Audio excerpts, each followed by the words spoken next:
أعوذ بالله من الشيطان الرجيم.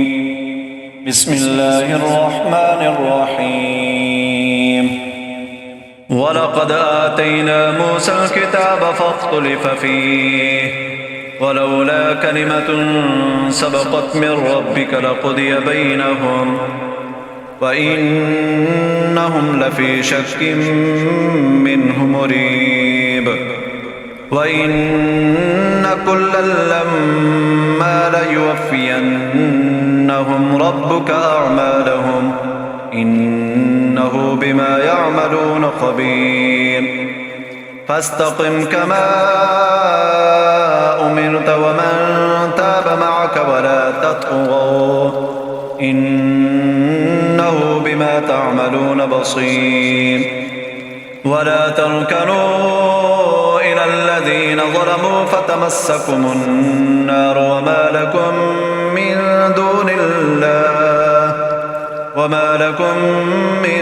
دون الله من أولياء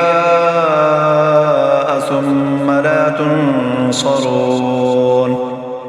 وأقم الصلاة طرفي النهار وزلفا من الليل إن الحسنات يذهبن السيئات ذلك ذكرى للذاكرين. واصبر فإن الله لا يضيع أجر المحسنين.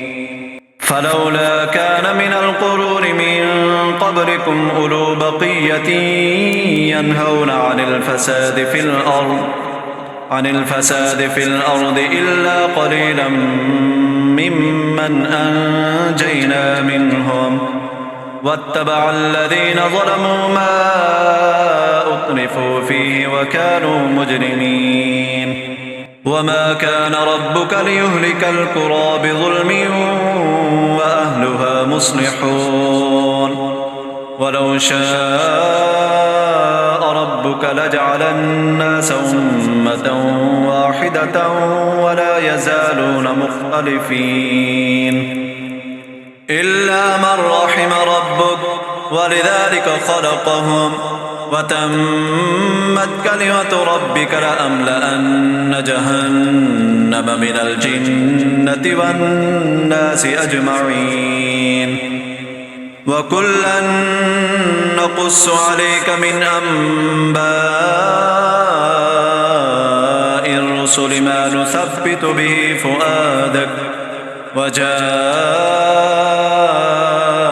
في هذه الحق وموعظة وذكرى للمؤمنين.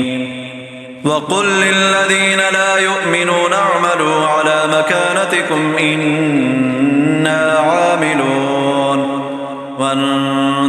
وانتظروا إنا منتظرون. ولله غيب السماوات والأرض وإليه يرجع الأمر كله فاعبده وتوكل عليه وما ربك بغافل عما تعملون.